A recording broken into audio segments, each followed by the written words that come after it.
की बात है, गौतम बुद्ध एक बार अपने शिष्यों के साथ समुद्र तट पर भ्रमण कर रहे थे। सूरज डूबने को था और उसकी सुनहरी किरणें समुद्र की लहरों पर पड़कर एक सुंदर दृश्य बना रही थी।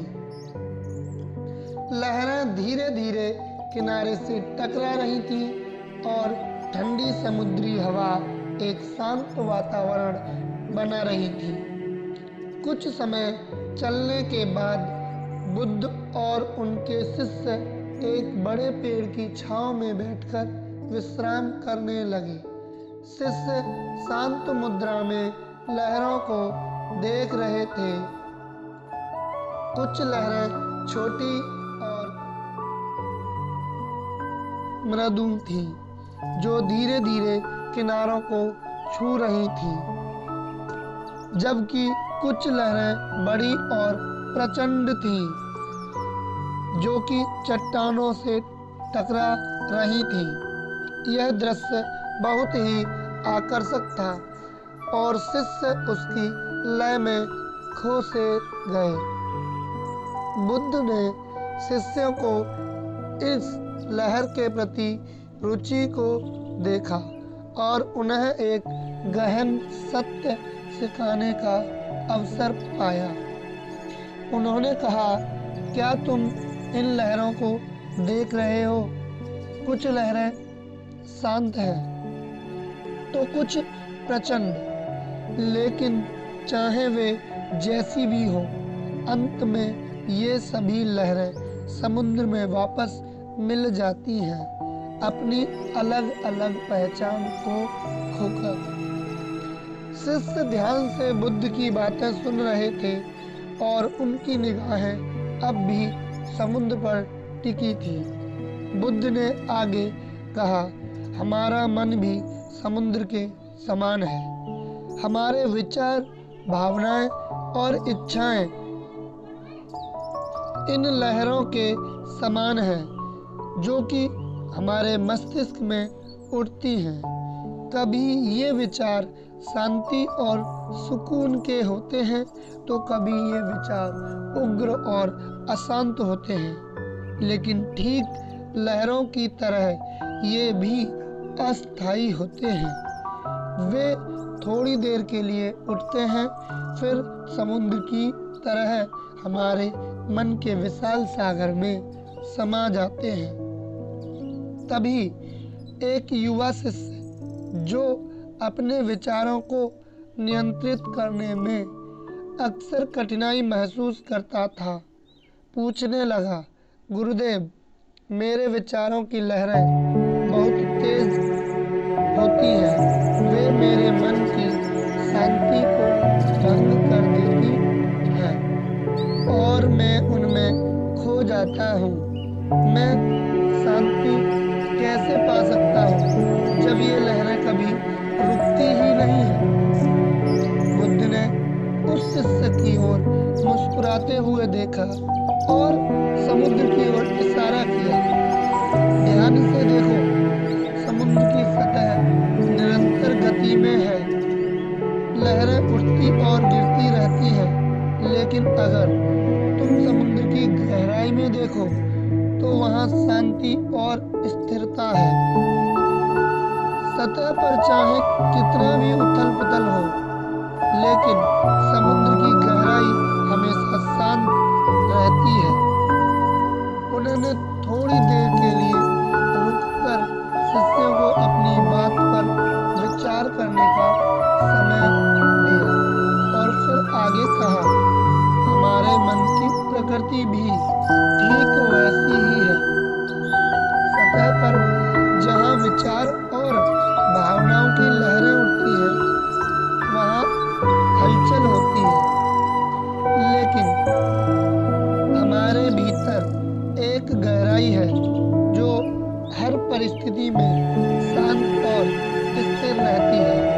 इसका रहस्य यह है कि हमें लहरों से लड़ना नहीं चाहिए, न ही उन्हें रोकने की कोशिश करनी चाहिए।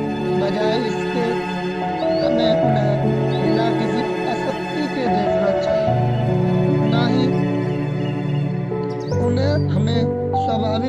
उसे उठने और गिरने देना चाहिए। जब तुम ऐसा करोगे तो तुम्हें उस गहरी शांति का अनुभव होगा जो इन लहरों के नीचे विद्यमान है। शिष्य चुपचाप बैठे बुद्ध के इस संदेश पर मनन कर रहे थे। अब उन्हें समुद्र की लहरें उतनी अशांत नहीं लग रही थी जितनी उन्होंने महसूस की थी। उन्होंने अब महसूस किया कि जिस तरह वे इन लहरों को देख रहे थे वैसे ही वे अपने विचारों को देख सकते थे बिना उनसे प्रभावित हुए।